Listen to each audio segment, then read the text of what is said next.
Hi guys, so this is the solutions to the first year Analysed cash book test, and you're presented with a question for the fill-in family and the information that's here. So we've got the debit side, which is the salary, and the credit side, groceries, car, electricity, presents, and other.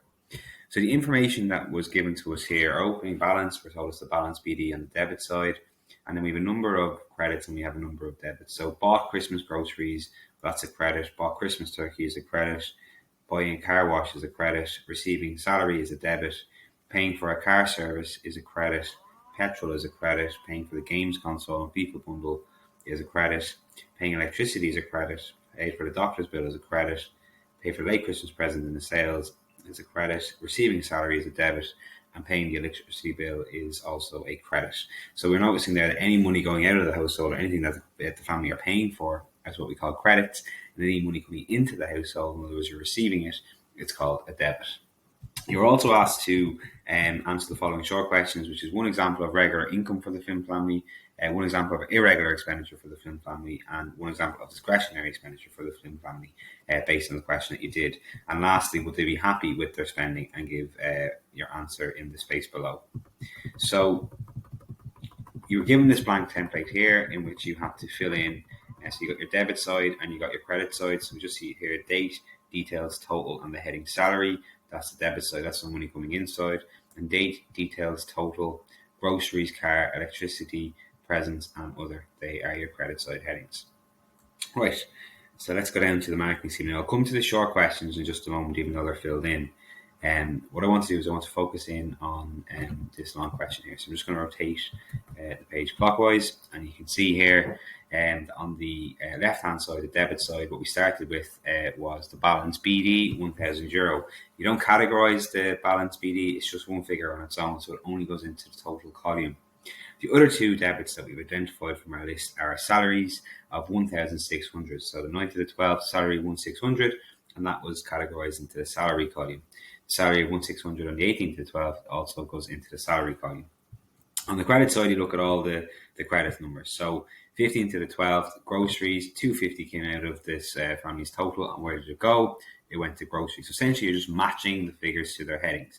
Notice that they all appear across from each other. So almost like there's lines going across, that they're not all stacked together or anything like that. It's clearly evident to somebody looking at this that the figure going out of the account is matched to the correct heading in the columns. So you go all the way down, and the marks are awarded for each of yours being correct, but that's also for the right figure corresponding. So the 45 for petrol, for example, is 45 in car. The 150 for the car service is also in car, etc., etc. So you do that for all your figures until you get to the very bottom part. So what you do is you add up the debit side and you add up the credit side. So all the figures in the totals.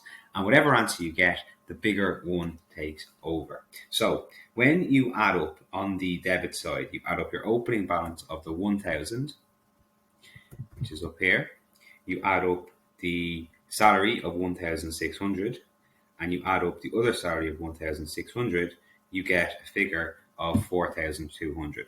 When you add up all the figures in the total on the credit side, the 250 from the groceries all the way down to the 60 for the ESB bill, so all those figures there, you get 1,310. And we know from doing the analysed cash books that the bigger figure takes over. So the bigger figure in this instance is 4,200. So the 4,200 goes in the total for the debit side. You see the total for the debit side, 4,200. And it also goes in the total for the credit side, which is down here, and 4,200. So the bigger one takes over. The fact that we got 1,310 for the credit ones, we don't show that anywhere. So you never ever show the smaller figure anywhere in the account. So now the problem with the credit side is obviously it doesn't add up to 4,200. So what do? Well, you always say bigger minus smaller. So 4,200 minus 1,310 is 2,890. So what we say is on the 31st of 12th, the last date of the month, we had to carry 2,890 on this side to make it the same. So the balance CD, that's why it's called balance CD, and it's always the last date of the week or the last date of the month, depending what we're asked in the question. So the balance CD here is 2,890. So now we have our figures being correct. The fact that the debit side now adds up to 4,200 and the credit side also adds up to 4,200. You also total your other columns as well. It's important because the family wants to see, well, where's most of the money coming from, or where has most of their money gone. So you can see underneath all the headings, you're just adding the numbers and the columns up, and that's where those totals come from, which marks are being awarded for as well. Notice as well that all the totals were on the one line, so I didn't put my debit totals way up here at the top, and you just drop down until you get to the same line for neatness of presentation. So the last thing then to point out is that, okay, we finished out the month of December, now moving into January, so it's just called up there, it's the first of the first. Now moving into January, the 1st of January, what are we left with moving forward? Well, it's the balance BD of 2,890. So we finished off in December, the difference between the debits and the credits being 2,890. And because the credit side was smaller, the balance CD went on the credit side, which would be start with a big number on the debit side this time, a balance BD of 2,890. And all your analysed cash books should be structured in that way. So moving back up now to the short questions that you were given in the exam. So I'm just going to rotate this back to the anti-clockwise and ask these questions. So one example of regular income for the Flynn family. So this is income that they know they're going to receive very often. There was only really one income there, which was the salary. Name one example of irregular expenditure for the Flynn family. So fixed expenditure, which you weren't asked, well, that's expenditure is always going to be the same every month. Like paying for insurance is going to be maybe €40 a month, or paying rent could be, we've seen in class, like €1,200 a month, or a mortgage or something like that. So it's the same amount all the time, but irregular means the amount changes or varies depending on usage. So things like groceries, I mean, the family could buy more stuff at Christmas than they do maybe the week after Christmas, or people, coming to the house regularly for parties, something like they're spending more one week to the next, or petrol, they're driving the car an awful lot more one week, or maybe an awful lot less than the next, or the ESB bill, as it gets darker and darker, you put the lights on more and more at different times in the year. Discretionary expenditure, that's your luxury spending. So things like presents, things like the car wash, they're examples of luxury things that they don't necessarily need. They're essentially our wants. So for example, a household could wash the car themselves if they really wanted to.